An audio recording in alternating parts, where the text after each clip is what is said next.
In third grade, I learned about Reverend Martin Luther King Jr. and his dream. Even now, I still remember the darkened classroom, the teacher quieting the students, telling us that this was important, though she could never really tell us why.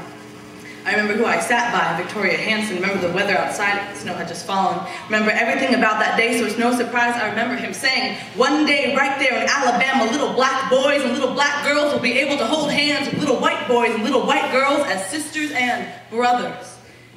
The crowd in the video cheered, but my class was silent, uninterested. Why was he talking about this? Holding hands was easy.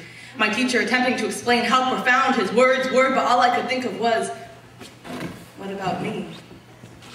Who am I going to hold hands with?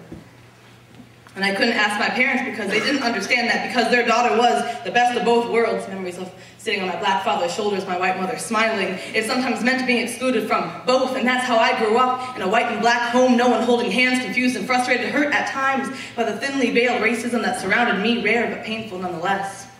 I must have been 9 then, I'm 18 now.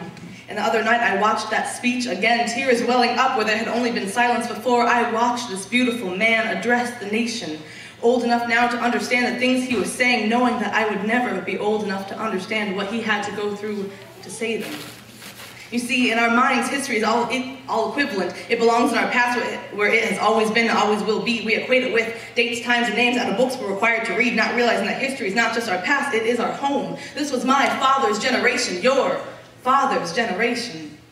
We have been raised in the morals of our parents, morals that were ingrained and engraved in them by watching police beat young men, seeing firefighters turn hoses on young girls, adults, and children marching for freedom that had been guaranteed to them by right of being born within American borders. These are our people, not black people, not white people, but all Americans enslaved by a system that allowed separation of human beings. The United States was anything but. And can we fathom this? Can we fathom the Little Rock Nine? Can we fathom the horrors in our nation's history? So few years, yet so much blood. We cannot fathom that people were treated this way, not in America, not in the land of the free and the home of the brave, one nation under segregation. And this man, this beautiful soul full of justice and light, saw the darkness in our nation's past and knew he could dispel it. Knew that if he looked close enough at the back of Lady Liberty's green copper hands, he would see bloodstains. Lady Liberty held her torch up high and looked away towards the bay while the nation below her burned. I know I will never completely understand who America was then, or why it took so long for the blindfold around Justice's eyes to be removed so she could see the imbalance in her own golden scales. I will never truly understand, and I am thankful for that.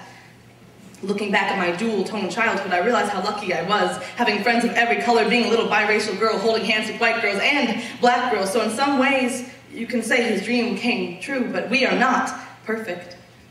Not as a people, not as a nation. We are not fair or right or just or free, not entirely, but we are better. And we will become better. On Martin's shoulders we placed the world, but he was not Atlas. He was not alone. We did this. Our country brought about this change by following him to places we had been fearful to go by ourselves. He changed the country by changing minds. He healed this country by healing its hearts. And we are not finished. His lesson is not completed, but we will continue it until we are fair, until we are right, until we are just, and above all, until we are free. I will show this speech to my future children.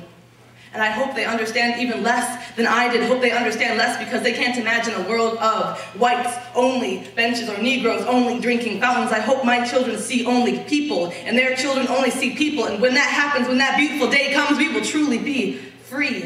And everything that beautiful man with his beautiful soul lived and died for will finally let him rest. He will finally rest. But we must work towards that day. We must all work towards that day until we are perfect. We must make it internal, then we must make it external. We must make it our primary goal as he did, but most of all, we must make it something to live for. As Reverend Martin Luther King Jr. said, if a man hasn't found something he will die for, he isn't fit to live. So here I am, almost exactly 9 years later than that day in that dark classroom. Here I am still thinking about that speech and still wondering whose hand I'm going to hold. You can take it if you like. We don't have to march or boycott or riot. That was done for us. We just need to stand for what we believe in, knowing that things we want most are the things that must be fought for. And someone will have to fight for them, for freedom, for equality, for love. It's our generation's turn now. And we can only make it better.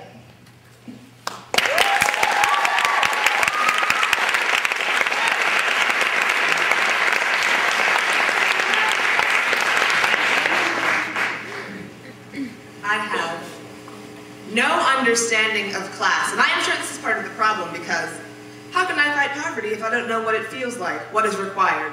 And mostly, why do I not know the faces of these so-called poor masses by name? Those persons are separate from the persons of the people who sit with me in the cafeteria, because I don't know enough to understand that story. Instead, I sit here thinking that poverty is out there and get confused when a friend tells me that he or she can't afford to spend too many discretionary dollars, can't buy a plane ticket home when he or she has to share a textbook, take out loans to go on FSPs and LSAs, or lost that winter coat. I sit here thinking that poverty is out there, and I am begging for perspective, for an understanding of what my privilege really means, for a way to give it to anyone who needs more of it. I am begging for the courage to take responsibility.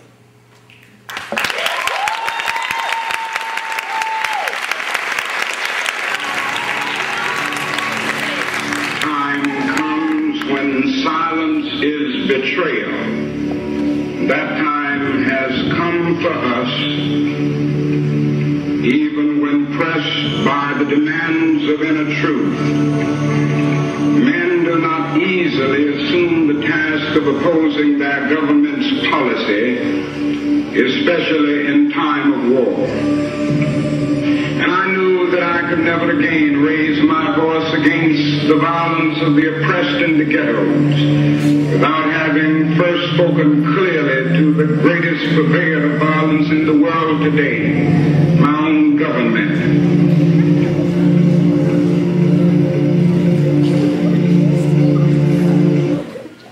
If racial politics were calculus, segregation would be derivatives, anti-derivatives would be racial integration, a mere restoration of the derivative. If math had the art of words, integration would be black faces merged into one. On reservations, men with PhDs call subsidized living, and I call our projects integration.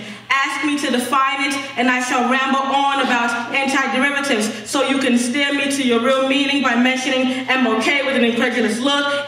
I spew bullshit about the dualism of anti-derivatives, forcefully assigning artificial symbolisms of derivatives as Black America before Brown versus the board of old white men, the supposed rectification of segregation, the anti-derivative, the restoration of an expression to its original state, with white whip crackers and black inmates as constants. Wait, is there truth to my bullshit after all? Integration now guarantees that low-income children will go to zone schools with the same lack of resources that was the basis of Marshall's argument. Perhaps I will entertain you with the stories of roaches that wage martial war on my countertop at night. Perhaps you want to hear about my little sister crying because mother killed her pet, the mouse that been gnawing on our potatoes at night. Or about faces pressed against wired windows on corrections buses, parading through our black reservations, 2:45 p.m. on the dot. Rounding up project slaves in the form of 15-year-old children branded as criminals. How about 15-month-old children born to 19-year-old mothers who have to wash feces to feed that child? As white integration is vindicated with the story of the ass-wiper sister who went Ivy League. Maybe integration is gleaming gold badges upon crisp blue shirts, atop glaring white skin, among six-year-old boys who reenact the chain gang every day, returning home from institutions that cheat them of dreams. Perhaps vivid displays of supremacy in the form of white men donned as the law in masses of poverty drenched in black is integration? If this is what Brown versus Wicks brought us, then what has really changed?